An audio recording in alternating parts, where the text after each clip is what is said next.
Welcome to Rebecca Sounds Reveille. I am delighted today to introduce you to someone who has a passion for children.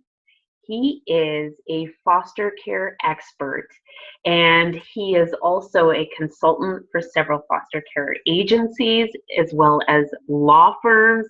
He's a popular speaker. He's a trainer in foster care. I have spoken with him in the past, and he is just phenomenal at the work he does. Not only is his expertise in the field because it's something that he has done research on and become engrossed in, but his life evolves around foster care in his home. It's Yes. super exciting, and he's also the author of many books. I would like to share those books with you, but I'm going to let him talk about the ones that he really feels that are most important to you, our audience today. We're going to talk about foster care, the foster care system, and why it is so important that we address the needs of our children in the United States today. Welcome, Dr. John DeGarmo. Oh, thank you so much. You're very kind. I am so ecstatic to talk with you again and hear the things that you have been doing, but our audience may not know who you are.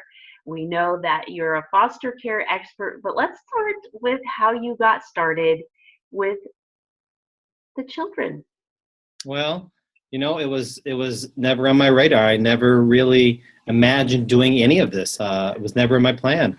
My wife's from Australia, and we were living in Australia for a number of years, and our first child died of a disease or condition called anencephaly. Some pronounce it anencephaly. It's a condition where the brain or the skull never truly forms. My wife was in labor for 92 hours, and Wow. it was rough. So my wife and I grieved in two different ways. She grieved in a healthy fashion. I did not. I turned my back on a lot of things. I was just full of a lot of anger and bitterness. Years later, we moved back to the United States. We had 3 healthy children. And at that time, I was teaching in a very, very rural public high school in the South. And I kept noticing a pattern of my students with lots of absences, behavior issues, and academic issues. And I kept asking myself, what is going on? What is this problem? And then I met some of their birth parents, and I realized, it starts in the home.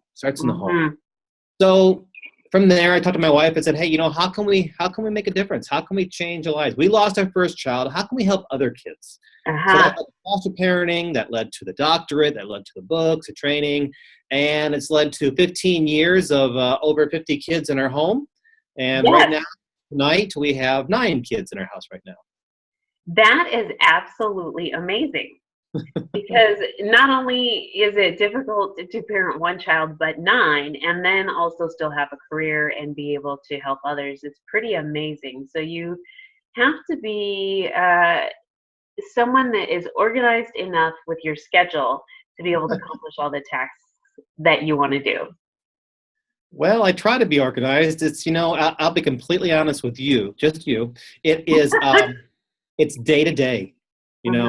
I often get a phone call from my wife. She's a doctor of nutrition, has her own practice, and she has her own nonprofit foster care program. I often get a phone call or text from her 3, 4 in the afternoon, giving me the directions for the rest of the day, because we're both going in 2 different directions all the time. And then when we both make it home, there's 8, 9, 10, 11 kids there, many of them with special needs, trauma, anxieties. So it's full on. If I survive the day, that's great. This is fantastic. So what is a typical home life like with 9 foster care kids? Well, 3 are biological, 3 are adopted from foster care, and then we have a couple of kids right now that are homeless. They were kicked out of their homes and on the streets, and so they're living with us until they make it out of high school. So a typical day: organized chaos, Very, very organized chaos. You know, we're very scheduled in our chaotic Uh-huh. lives. It is. Well, thankfully, my wife and I have been able. We found that the secret is having a 32-hour day to get everything done instead of 24 hours. So we use those extra 8 hours every day to get everything done. I love it. I love it. So No, how the there's no meal, real typical day. It's just an adventure. It's an adventure every day. but it's very rewarding. Oh yeah, yeah. It's the most difficult thing I have ever done. At the same time, it is the most rewarding thing I've ever done. Every Mhm. child of the 50 plus kids have come through my home. Every child has made me better in some way. That's not to say it's hard. Holy cow, is it hard? But every child has made me a better parent, a better husband, a better member of the community, just a better person overall. I love it. So what does mealtime look like? Do you in lunches, getting ready for school, and is it an active household? Everybody has a role. Is one person in charge? Kind of. How does that work? Well, about a year ago, we had 7 in diapers out of 11 kids. So Mm. that's something else. My wife does hair. I do diapers because I'm not allowed to touch the hair of the girls because Daddy doesn't do a very good job. I have embraced that knowledge a long time ago. So the big kids fend for themselves. Uh-huh. And it's just, get up in the morning, a little prayer time, a little exercise time, and then it's bang, bang, bang, bang, bang. 2 different cars in 2 different directions taking kids. This morning, I went to 5 different schools to drop off 6 different children before I went to work. So, yeah, in the meal times, it is, we go through 3 gallons of milk a day. Uh, Okay. we're on our, it's May 2017. We have gone through our second dishwasher this year already. We run it 4 or 5 times a day. It's something else. Pretty amazing. And I'm wondering, I know that as adults we see all of the work that's involved, but as children on the other end, and these are the ones that we really want to think about. Not every foster care family is going to end up with 9 in their household. Some people will Right. have just 1. You're absolutely right. You're absolutely right. So, And that we've had so many because and most states allow the limit at most 6. The state I okay. live in is 6 as well. Now, in our situation, the numbers of children in foster care has increased nationwide in the last few years. And unfortunately, Oh, there are less foster parents. And my area is in such desperate need of foster parents. We have signed waiver after waiver after waiver to have these additional children to our home. oh So my very, goodness. yeah. So What is it's not a normal thing. happening? I'm sorry? What is happening that's causing the lack of foster care parents and the increase in children who need foster care? Well, the increase is on really 2 things. The large crisis in America, the opium crisis. In fact, I just read Oh, an very article. interesting. Right. Just read an article today about the newest drug to hit the streets, and that's called Gray Death, which is it's the most horrific one yet. But heroin and meth and all these opium drugs. So last year, 33,000 people died in America from opiums. Where do these children go? They have to go Right. into their system. Unfortunately, the foster parent system is also in crisis. They can't handle the large number of children coming in. Foster parent retention is difficult because it is a very exhausting, demanding lifestyle. It's a lifestyle where people have to make sacrifices. It's not a Hmm. lifestyle. So the burnout rate is generally around about 1.5 years, 2 years into a foster parenting, and then many of them leave because it's just so strenuous. Well, this is very unfortunate because we do need to parent our children, and we know that positive parenting leads to successful children who successful adults. And so this is really important. What is the biggest challenge that someone might face who's considering foster care? Well, what I tell people first who are considering it is the first thing they have to do is this. They have to talk to their spouse or their partner and see if both are on board. Because if both don't want to do it, if only one wants to do it and the other one does not want to do it, marriages will not survive because Hmm. it's demanding on both. So Okay. once they're on board, then you go through the training, et cetera, et cetera, et cetera. The most difficult thing, my wife would tell you this, the hardest part about being a foster parent is the first night and the last night.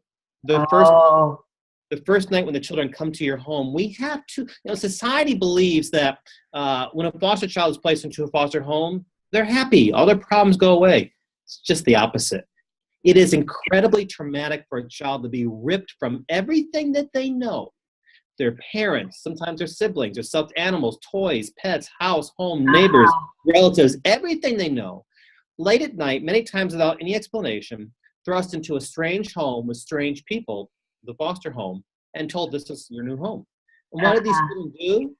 They cry themselves to sleep. They wonder, when will I see my mommy again? Why am I here? When do I go home? Who are these strange people? So Yes. those first few nights, it's a time of tremendous fear and anxiety for these children. Mm. And I have held child after child in my arms as they've cried themselves to sleep those first few nights.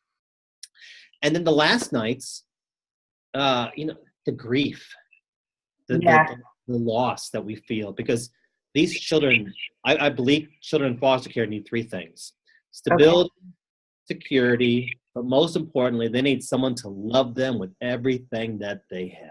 Yes. Because sadly, some of these children have never had anybody to love them unconditionally. So when I give all of my heart to these children, and when they leave, wherever they may go, it's really like losing my own child. And it is, it's a time of grief. Oh. So you become attached to them in so many ways. And like you said, you're learning and growing from each of them because they each offer something from their unique personality that transfers over to you. And what a joy that is. It And is. so I'm wondering, what is, on that first night, what is the best thing that someone can do to offer that comfort and reduce the fear level of a child that's been taken out of their home, the home that they've known? Well, I'll answer that question in just one second. I wanna go back to the grief part. So Mhm. many people say to me all the time, Dr. John, I can't do what you do. It would hurt too much to get the kids back. And my response is this: it is supposed to hurt. That's how it's supposed to be. These children need you to hurt for them. Mhm. Part of the process. So when the child first comes to my home, we try to make it as warm and inviting as we possibly can. So typically when a child comes into my house, we greet them, we introduce ourselves, take them on a tour of the home. We have a plate full of homemade chocolate chip cookies and milk. We allow them to play with a lot of our younger children, maybe pet some of their pets outside, rabbits and goats we have, and just play. But then when it's time for them to go to bed, when the anxiety starts hitting them, listen to them, hold them, try to reassure them. But you know what? The end story, those first few nights, that I'm a stranger to them. And there's Yes. nothing I ever really say to comfort them. Because here they are in a stranger's home, and I'm saying, it'll be okay. And they're thinking, will it? So, it is hard. It is hard. I actually wrote a children's book called A Different Home, a new foster child story. And we read these books to these kids to help answer some of their questions and needs, their anxieties. But it is hard. Again, I hold them in my arms as they cry themselves to sleep, and just to be patient. A lot of patience. Uh-huh. What's the biggest fear that you hear over and over again from the children, or is there anything that's a common theme? Sure. When will they see mommy next? When will they go home? Um, despite all of the abuse they may have experienced, and sometimes, listen, I could tell you stories that would make your toes curl of the unspeakable horrors that have been committed against these Mm. children by the people who are supposed to love them the most, their mommies and their daddies. Right. Despite all that, that is their norm.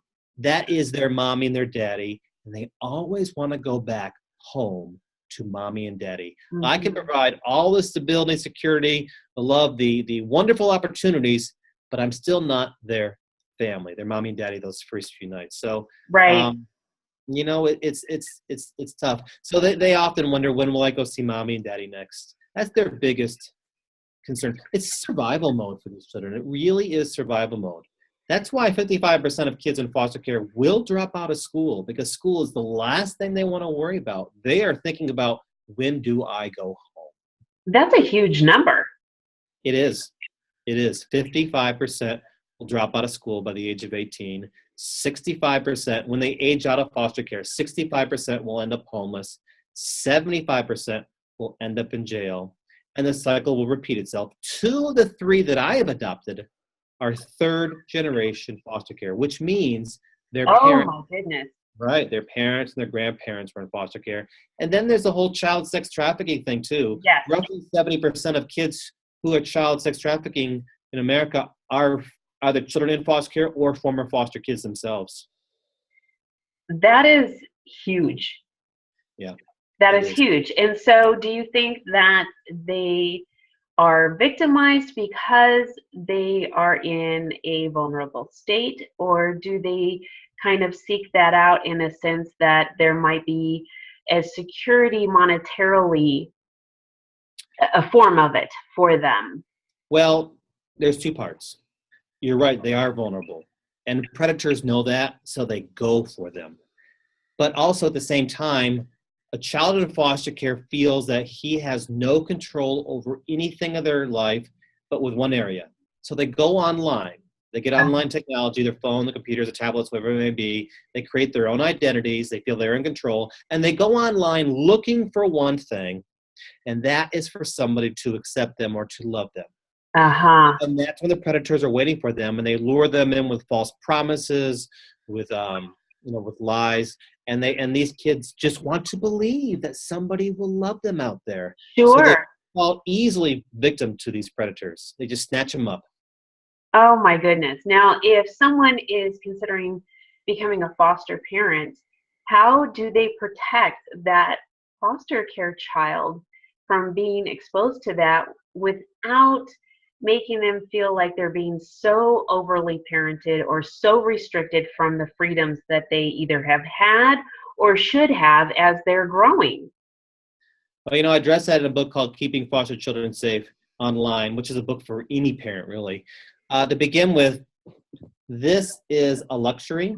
It's not a right. Children, it's a privilege. It's a privilege. Yes. So in my home, my wife will check these phones every evening. Okay. We check them to see who is reaching out to them, who are they reaching out to, and we'll take it away. So we really heavily monitor what's going on with their online technology.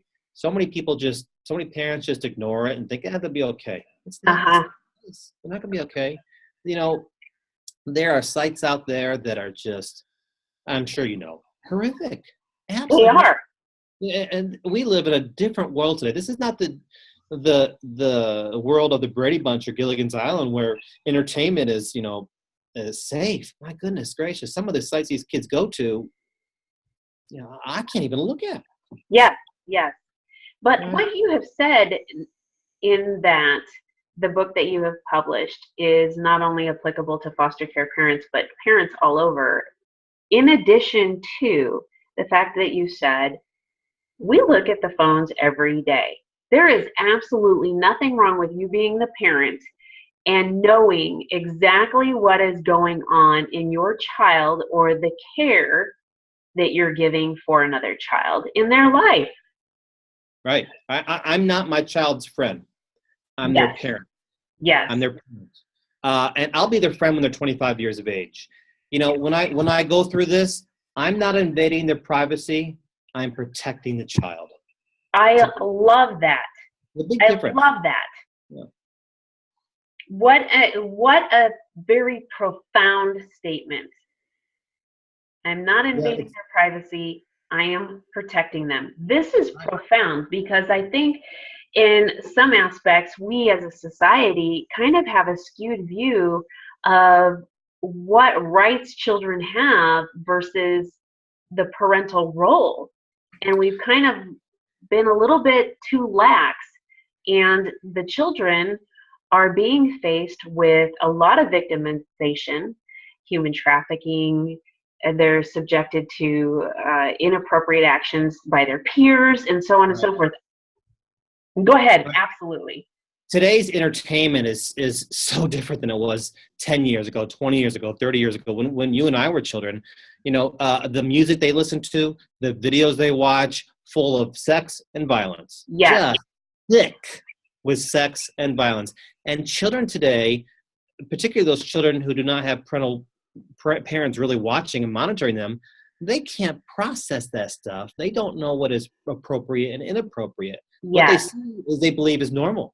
And that's why you just turn the news today, just turn on any type of news and see what children are doing today. It's because a lack of a strong role model who is guiding them and saying, this is appropriate, this is inappropriate, and this is not something you should be looking at.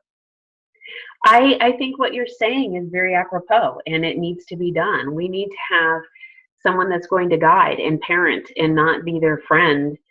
Right. Yes, you can, as they become adults and they recognize that you were making and instituting those guidelines because you love and care for them and want them to be useful members to society, but also ones that have a healthy internal spirit, and and they're protected physically. This is so important, and it's very crucial to the success. We're just seeing so many things, but foster care has been coming up in the news recently in a number of different ways. Can you share with us a little bit about what's going on? Well, as I mentioned earlier, it really is in a crisis stage because there are not enough homes and there are more children coming into foster care. And unfortunately, now I've been a foster parent myself for 15 years. I travel the nation and the globe working with wonderful, fantastic foster parents. Yet, in every aspect of life, there is a bad apple in every single barrel. You could have 99 fantastic foster parents and one bad one, and then media will focus on that one bad one, and the general society believes, oh, all foster parents are bad. They do it for the money. Right. Oh, no, I don't do it for the money because no, I surely do not, because it's not there. Right. When you diapers and visitations and doctors, et cetera, et cetera, et cetera. So there's a really lot of negative stereotypes about foster parents. And I'll be honest, I had those images myself. I had those beliefs myself before I was a foster parent. So part of what I do is I try to show other people what foster parenting really is all about. I'm an open book.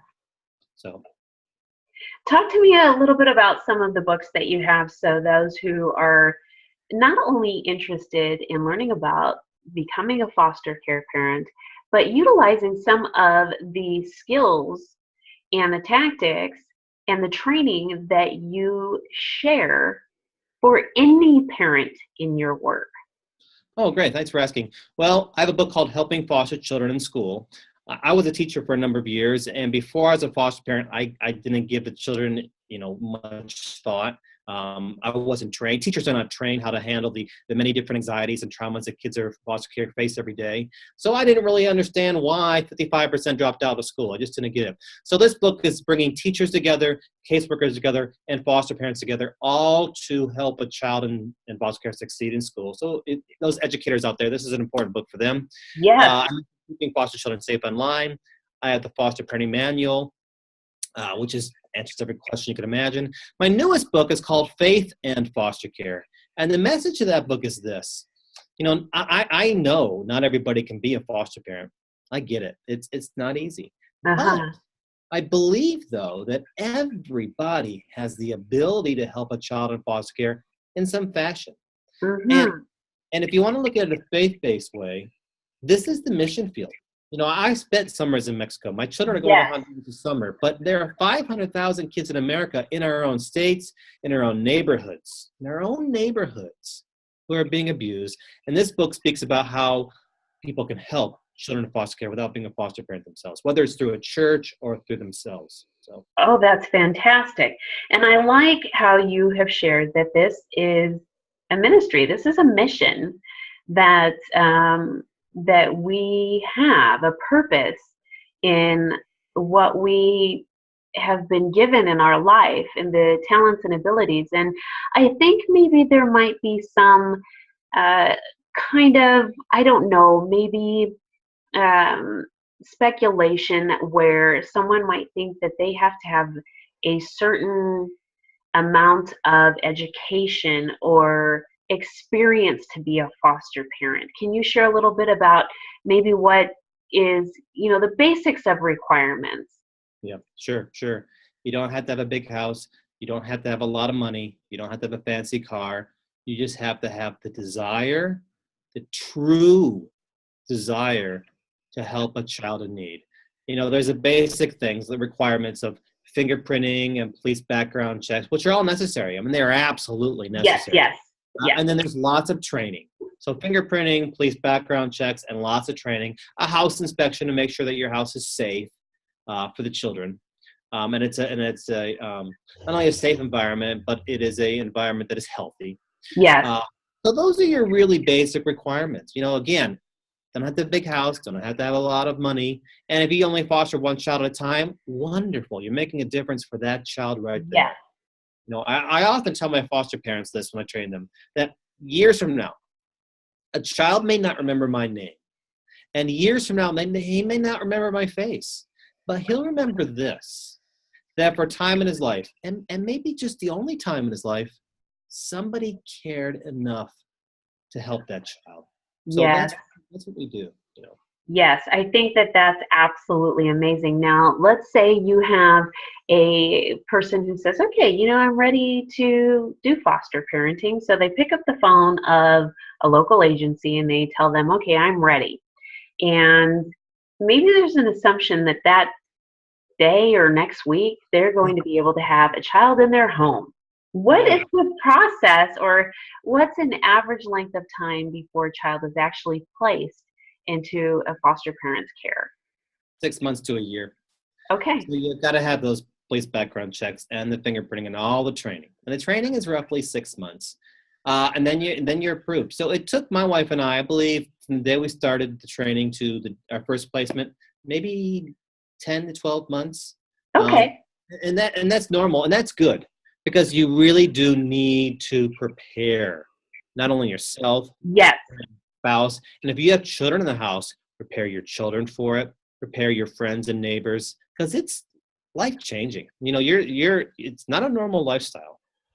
Yeah, I would agree with you. And as you were talking, I was thinking that this is an opportunity, not only that the background is conducted to make sure that the person isn't a pedophile, that they are going to be in a safe environment, they haven't had prior, I mean, I'm a retired police officer, so I can think about all of the millions of different reasons why someone would, especially around children, would need to have a background check on them, done Right. on them.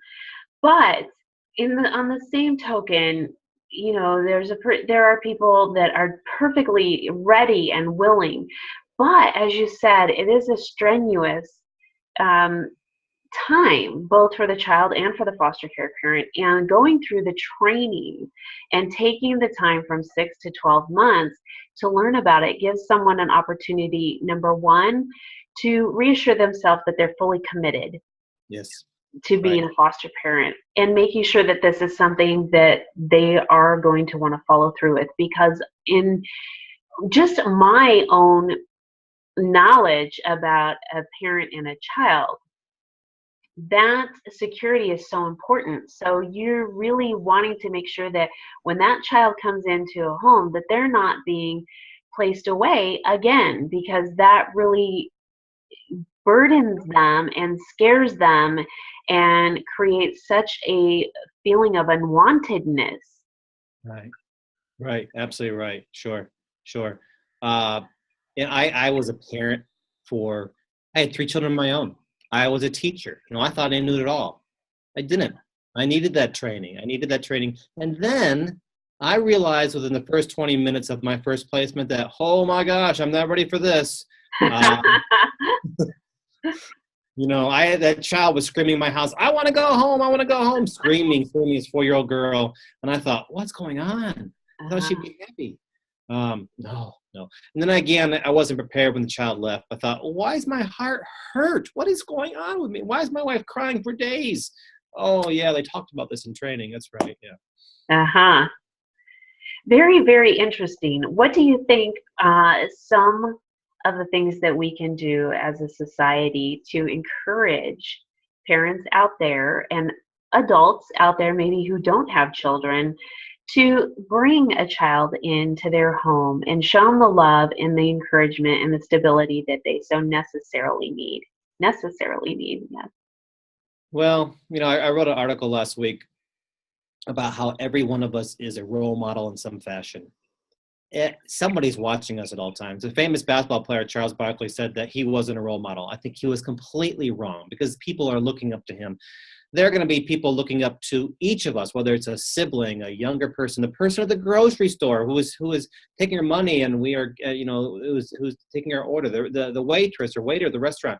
We're role models for them because they're seeing how we act and interact in society. So I've really embraced the fact that each child that comes into my home, I'm a role model for how a husband acts towards my wife, how a Yes. father acts, how a member of society acts out in public, et cetera, et cetera, et cetera. And that's wonderful. I love the opportunity that I can be a role model for these children who've never done it. So if people are thinking about becoming a foster parent, if just not for the fact of, hey, you're going to help a child in need, you're going to bring a child stability and security, think about how, you know what, you can change this world by being a role model to a child who desperately needs one, because the role models Yes. they've had have been horrific, in some fashion. So that's how we change it. That's how we change the world. We change it one child at a time. I agree with you. And I have a two-part question for you. And that is, are there boundaries culturally that children are placed into homes, or can a parent select, male, female, gender? How does that type of a situation play into the foster care system? That's a great question. And to answer your question, yes, there are those boundaries. So as a foster parent, my wife and I initially said, no child older than our own biological ones. Okay. And after a few years, that rule went out the window. Okay. We had a 9-year, our oldest child was 9 at the time, and we had a 13-year-old boy who was abandoned on his birthday by his mother on a very, very busy highway. Oh my goodness. The mother pulled under an overpass on a highway and said to her son, get out of the car, son, and get the presents out of the trunk for your birthday. And he did, and she took off. And she left him there on the highway on his birthday. Oh my gosh. And so we prayed about it, and we thought, okay, we're going to give us a chance. We're going to give us a try. Mm-hmm. And we brought him in our home, and he was so sad and heartbroken. Oh my gosh, just so heartbroken. On his birthday, his mom, and he was old enough to understand that he wasn't foster care. He was embarrassed. Yes. He was confused. Mm-hmm. He was heartbroken. But yes, you can determine, I only want boys, or I only want girls. I only want babies. I only want teenagers. I only want medical fragile children, whatever it may be. Okay. I met a couple recently, and all they do is care for terminally ill babies. And all they do Oh, wow. until they die, and what a mission that is. So Yes. yeah, you can pinpoint exactly what you want. That does not mean they'll still call you regardless. And you can say no. Sure. Yeah. And it's okay to say no too. We've had to say no a couple times to some of the placements because it wasn't a good placement for our family situation or for safety. So yeah, you absolutely can. Well, that's good to know that you have an option to say, no, this isn't right for, what's going on in my home. And I think that that's an important thing for those who are considering fostering to know that they have the right to speak up and no, because really, if you are wanting to give the most stable, loving environment, it has to be a really good fit. And not every child is going to be fit at first. Right. But at least if you know ahead of time that this is going to cause more of a disruption in the household because of ages or gender or other different concerns, that there is an option to say no, but that doesn't eliminate you from being given a placement in the future. Right. When I get that phone call, I have to determine through my questions if this placement is going to be a healthy placement for my family. Will it disrupt my family dynamics? Will it place my children in harm's way? Sure. And it's okay to say, I just can't do that right now. No, no, this is not the right time. Mm-hmm. I absolutely love it. And let's just talk for a minute about those who want to learn more and where they can get a copy of your book and connect with you via social media. Sure, thanks for asking. Well, social media, Facebook, Twitter, Dr. John DeGarmo. DeGarmo spelled DeGarmo, Dr. John DeGarmo. My website, the Foster Care Institute, or again, just Google Dr. John DeGarmo Foster Care, it will come up.